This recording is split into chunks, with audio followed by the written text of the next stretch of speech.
면 좋겠다고 말했습니다. 지금까지 라디오 정보센터 뉴스였습니다.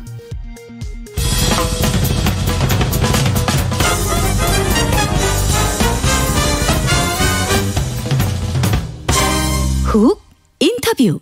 모두를 위한, 모두를 향한, 모두의 궁금증 훅 인터뷰. 대선이 70여일 앞으로 왔습니다. 그런데 이준석 대표가 선대위에서 모든 직책을 내려놓겠다고 해서 국민의힘은 또 내분에 휩싸였습니다. 요동치는 대선판 현 상황 어떻게 보고 계신지, 그리고 우리가 이번 대선에서 어떤 것을 얻어야 하는 건지 물어보겠습니다. 외연 확대를 위해서 백의종군을 선언한 나경원 전 의원, 안녕하세요. 네, 안녕하십니까. 반갑습니다. 의원님 요즘 어떻게 지내시는지요? 네, 저는 우리 지방의 당원 교육도 다니고요. 네. 또 저희 동작 지역도 열심히 돌아다니고 있고요. 네. 제가 할 수 있는 여러 가지 선거 운동을 조용히 하고 있습니다. 네. 여기저기 이렇게 다니면서 일을 많이 하신다고는 얘기는 들었는데, 막상 선대위 핵심에는 윤석열 핵심에는 막상 당을 운영하거나 대선을 치러본 경험 있는 사람들, 진짜 실력자들은 좀 부족하다, 이런 얘기도 있습니다. 네. 나경원 없다는 얘기로 들리기도 합니다. 이번에는 이제 조금 외연 확장을 위해서 좀 다른 분들 모시는 게 좋겠다 해서 저는 백의종군을 했고요. 또 네. 우리 당이 이제 그런 의미에서 이제 그 자리를 많이 외부에서 오신 분들도 채웠는데 잘 해주실 거라고 믿습니다. 네. 대선은 가장 중요한 일이기도 하죠. 그리고 국민들한테 정치가 네. 뭘 해줄 수 있는지 경쟁하는 장이기도 합니다. 희망을 주는. 근데 네, 지금 지켜보시기에는 어떻습니까? 글쎄 국민들께서 걱정도 많이 하시는 것 같아요. 오늘 사실은 우리 지역에 좀 원로분을 뵙고 있었는데, 아까 이제 저희 당의 이렇게 선대위의 모습을 보시면서 눈물을 다 흘리시더라고요. 그래요? 그래서 이번 대선에 가장 중요한 건 정권 교체인데, 네. 이러다 어려워지면 어떻게 하냐, 이런 걱정을 하시던데요. 네. 이번 대선에서 국민들께서는 사실 정권 교체, 정권 심판의 열망이 굉장히 높지 않으셨습니까? 예. 저희 야당이 그것을 잘 담아내야 된다고 생각을 하고요. 네. 이번 대선의 정신을 잘 실현해서 그 정권 교체를 원하는 것은 지금 문재인 정부가 추구했던 그동안의 부동산 경제 정책이 네. 사실은 국민을 더 힘들게 했다. 이런 것에 대한 심판이 가장 핵심이라고 생각을 합니다. 예. 그래서 이재명 후보가 다시 당선됐을 때는 결국 문재인 정부 시즌2가 될 것이다. 이런 것은 모두들 예상할 수 있는 것이거든요. 그래서 저희가 국민 열망을 잘 담아야 되는데, 네. 요새 조금 걱정 많이 끼쳐드려서 죄송합니다. 그러게요. 부동산 경제 때문에 나 민주당은 못 찍겠다, 그렇게 민주당을 외면하는 사람들이 많습니다. 그런데 국민의힘을 봤더니 국민의힘에서는 또 대표가 이렇게 맨날 집을 나가고 있습니다. 이것도 좀 당의 원로로서 어떻게 보시는지요? 제가 자꾸 언급하는 것은 맞지 않고요. 네. 잘 봉합해서 우리가 앞으로 하나로 돼서 대선 승리를 위해서 같이 가야 된다고 생각을 하고요. 네, 20여일 전에 죄송하다고만 거듭 말씀드리겠습니다. 알겠습니다. 20여일 전에 이준석, 윤석열 파동 둘이서 그 식당에서 봉합했지 않습니까? 이번에도 곧 봉합되겠죠? 갈 길이 멉니다. 갈 네. 길도 바쁘고요. 네. 저희가 바로 하나로 가야 된다고 생각합니다. 알겠습니다. 네. 왜 사과를 왜 나경원 의원이 하십니까? 자, 이번 대선에서 윤석열 후보가 국민의힘 대선 주자가 됐습니다. 윤석열 후보의 등장, 무엇을 의미한다고 보십니까? 그동안 이제 어떻게 보면 정권 심판을 가장 앞장서서 했던 후보, 상징으로 되어 있죠. 그런 면에서 윤석열 후보가 저희 야당의 후보가 됐다, 이렇게 봅니다. 그러니까 그동안 이제 이 정부의 무능, 경제정책으로 나타난 부동산 정책을 대표로 하는 경제정책에 나타난 이 정부의 무능을 심판하고 또 이 정부의 위선, 그동안 어떻게 보면 586 운동권 기득권 운동권 세력이 이 정권의 핵심이었는데 그들의 위선을 밝혀내는데 앞장서지 않았습니까? 그래서 그런 면에서 어떻게 보면 정권 심판을 가장 잘할 상징이 되었기 때문에 이번에 우리 후보가 되었다 이렇게 생각합니다. HYY님께서 나경원 의원님이 선대위 들어가세요 이렇게 얘기하는데 왜 정권 심판에 정권 교체의 기수가 나경원이 아니고 윤석열입니까? 아까 말씀드린 것처럼 상징이 되셨죠. 아 그렇습니까? 윤석열 후보 대학 시절부터 잘 알고 지내시죠? 네. 네. 그런데 윤석열 후보가 정치에 좀 뜻이 있고 이런 사회 문제에 관심이 많았습니까? 예, 그렇습니다. 이제 많은 분들께서 검찰총장 하셨으니 전체적인 사회 문제를 잘 아실까, 또 그동안 국가나 이런 사회에 대한 생각을 많이 하셨을까 이런 이렇게 의문 가지시는 분들이 계시는 것 같아요. 그런 사람 많습니다. 예. 예, 저희 대학 때 이제 같은 고시원에서 공부를 한 적이 있었는데요. 항상 이 나라가 가야 될 길, 앞으로 사회는 어떻게 가야 되는가에 대한 고민이 정말 많으셨고, 또 그와 관련돼서 정말 토론을 많이 하셨습니다. 그래서, 저는 지도자는 중요한 것은 자신의 철학이 있고 필요한 때 결단할 줄 알아야 되는데 그러한 리더십을 가지신 분이다 이렇게 믿습니다. 고시원 시절에 본인은 술만 많이 먹었다 그렇게 얘기하던데 술 먹으면서 그런 정치 얘기 많이 했습니까? 아니고 말씀을 그렇게 재밌게 하신 거고 실질적으로는 그렇게 무슨 술하고 상관없이 우리가 그런 토론을 많이 했던 그런 기억입니다. 아 그렇습니까? 예. 네, 대통령의 덕목을 그때 보셨는지요 혹시? 윤석열 후보한테? 윤석열 학생한테? 네. 어떤 이 정치인을 하시면 잘하실 수 있겠다 이런 생각을 했었고요. 그때 대통령을 하시겠다 이런 꿈을 말씀을 하시지는 않았기 때문에 거기까지는 생각을 미처 못했었던 게 사실이다 이렇게 말씀드리겠습니다. 그 당시에 술 잘 사주는 뚱뚱한 오빠였습니까? 그분이 본인 말로는 그렇게 하더라고요. 언제든지 후배를 잘 챙겨주시는 분이셨습니다. 네. 예. 8152님께서 저는 이번 대선에 윤석열이 아니고 나경원 나왔으면 나경원 의원 찍었을 겁니다. 이렇게 얘기하십니다. 고맙습니다. 특별히 보수적인 분들, 보수 지지층에서 국민의힘을 걱정스럽게 바라보는 사람 많습니다. 예. 이 선거는 사실은 저희가 굉장히 쉽게 이겨야 되는 선거거든요. 쉬울 줄 알았죠. 네. 이제 첫 번째로는 정권 교체 열망이 크시고, 두 번째로는 사실은 이재명 후보는 제가 이렇게 참 말씀드리기 어렵지만, 우리가 이제 참 어떻게 보면 대통령이 되시기에는 굉장히 부족한 부분이 많으신 분이거든요. 누구요? 이재명 후보요? 예. 사실, 이제 민주당이 굉장히 우리한테 네거티브를 시작한 이유는 이재명 후보 본인의 흠을 가리기 위한 것이 많다고 생각을 합니다. 이제 첫 번째로는 사실은 전과사범이라는 것이 그게 흔한 일이 아니잖아요. 음주운전 전과도 있으시죠. 검사 사칭 전과도 있으시죠. 공무집행 방해 전과도 있으시죠. 참 이런 후보신데 물론 이제 그동안 성남시장도 하고 경기지사도 했지만 이렇게 좀 전체적으로 삶의 행적이 그렇게 좋아 보이지 않은 여러 가지 점이 있지 않습니까?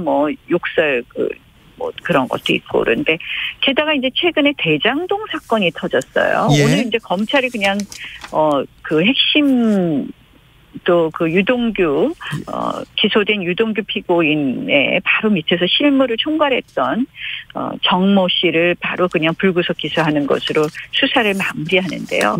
이 대장동 게이트만 해도 지금 사실은 이재명 후보가 이 부분에 대해서는 사실은 수사의 대상이거든요. 그런데 이것도 지금 유야무야되고 있어요. 그래서 저는 이번 선거는 여러 가지 면에서 우리가 이겨야 되는 선거인데 지금 이런 이재명 후보의 흠들은 다 가려지고 또 대장동 게이트 사건은 지금 검찰이 그냥 수사를 유야무야시키고요. 사실 대장동 게이트 사건의 핵심이 뭡니까?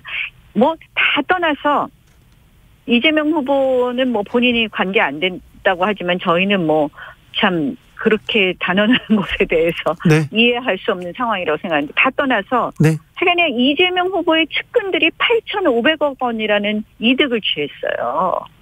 그런데 이 사건에 대해서 그냥 가고 있습니다. 그래서 그런데 이런 상황인데 우리가 지금 지지율이 이렇게 나오는 걸 보면 네.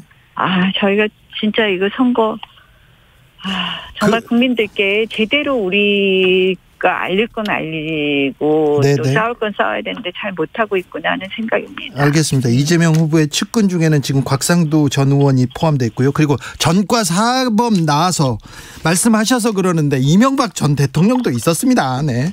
자, 의원님. 그런 정과는 없었죠.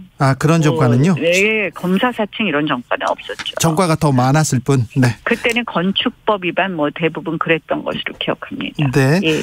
윤석열 후보가 대선의 기치로 내건 공정이 김건희 씨 검증 문제 때문에 좀 비판받고 있습니다. 이 부분은 어떻게 보십니까? 그래서 사실은 김건희 배우자 문제로 이제 이게 진행이 되고 있는데요. 네. 사실 이제 국민들께서 인식하는 거랑 또 사실하고는 또 다른 부분도 있지만 결국 이런 선거에서는 정치가 그렇더라고요. 인식이 더 중요하게 느껴지는 부분이 있기 때문에 네. 알릴 건 알려야 되지만 또 그래서 이제 후보께서 사과하셨다고 생각을 하는데요. 네. 그런 부분이 좀 안타까운 부분은 좀 있습니다. 논란이 지금 계속되고 있는데 이 문제는 어떻게 해결해야 된다고 보십니까? 정치 고수로서 또 한 수 좀 알려주세요.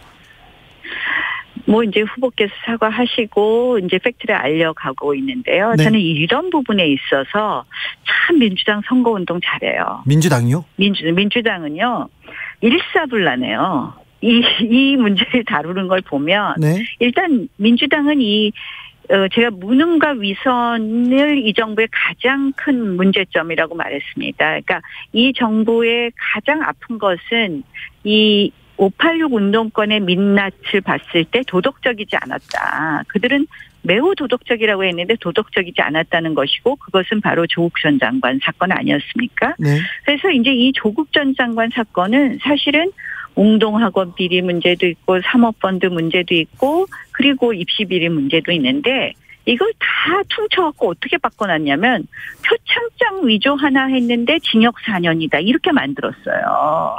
근데 사실은 그게 아니잖아요. 사모펀드 관련해서 무죄를 받았어요. 그 관련이 없다고 나왔습니다. 재판에서. 지금 이제 그 부분도 지금 계속 진행 중인데요. 저희는 사실은 그렇다고 보기 어렵다고 보고요. 예? 사실 가만히 생각해 보세요. 저는 사모펀드 유무죄를 떠나서 청와대에 들어갔으면요.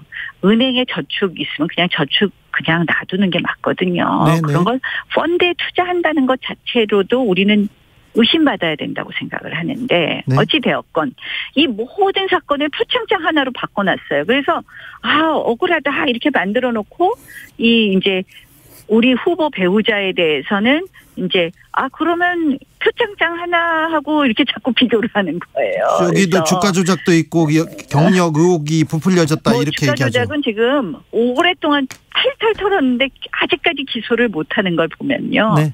저는 그 부분에 있어서는 저도 내용을 몰라서 말씀은 못 드리지만 네. 지금 검찰이 수사 시작한 지 1년이 넘었다는 거 아닙니까? 네. 또 아직까지 기소 못하는 거 보면은 사실은 없다고 봐야 되는 거 아닌가 검찰 이렇게 수사는 봅니다. 좀 부족합니다. 검찰 수사는 좀 근데 문제가 보세요. 있습니다. 법무부 장관이 현역 국회의원 출신이에요. 저는 사실 제가 이제 어제 그런 글을 페이스북에 쓰기도 했는데요. 네. 이런 선거 처음 봤어요. 선거에서 가장 공정해야 될 자리가 행안부 장관하고 법무부 장관이거든요. 예. 행안부 장관은 경찰 조직 그리고 선거를 총괄하는 선관위, 선거를 총괄하는 자리죠, 사실상. 법무부 장관은 검찰 조직을 갖고 있어요. 그래서 늘 선거를 앞두고 대통령은 행안부 장관과 법무부 장관은 적어도 정치인 출신을 두지 않았었습니다. 그게 어떻게 보면 선거에 대한 예의라고 생각을 하는데요. 지금 정부는요, 행안부 장관, 법무부 장관이 그냥 과거 정치인도 아니고 현역 국회의원이에요. 현 정부는 그러면 예의가 없습니까? 저는 그런 면에서는 사실은 이거는 민주주의에 대한 예의가 없는 것 아닌가.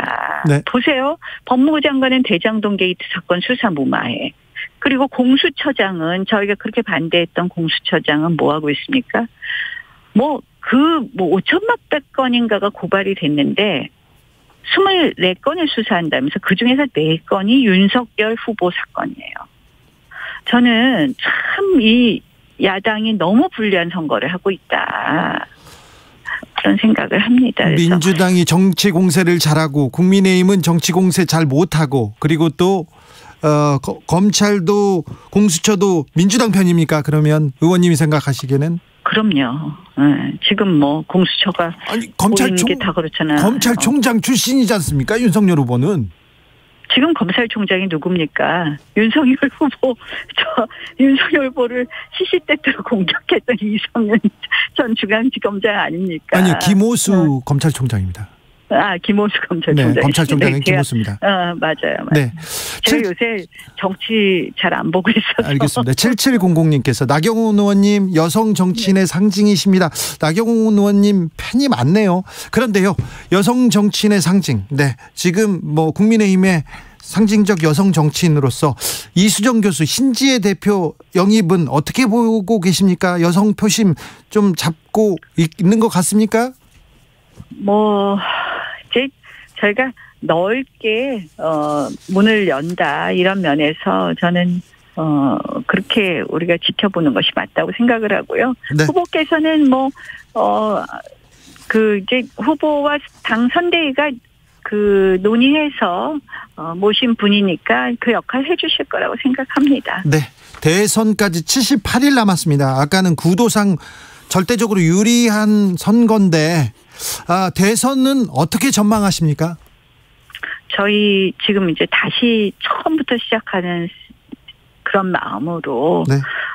정말 국민들께 더 열심히 다가가려고 노력해야 될 것 같습니다. 그냥 저는 사실 다른 말씀 길게 안 드리고요. 네. 국민들의 열망을 못 담아서 죄송하다는 말씀 드리고 네. 저도 하여간은 미랄이 돼서 열심히 하겠습니다. 나경원 의원이 이렇게 기운 없고 이렇게 사과하고 이렇게 낮게 이렇게 얘기하는 건 또 처음입니다. 아닙니다. 우리 제 진심을 좀 믿어주세요. 알겠습니다. 말씀 네. 잘 들었습니다. 나경원 전 의원이었습니다. 감사합니다. 예, 고맙습니다. 정치 피로, 사건 사고로 인한 피로, 고달픈 일상에서 오는 피로. 오늘 시사하셨습니까? 경험해보세요. 들은 날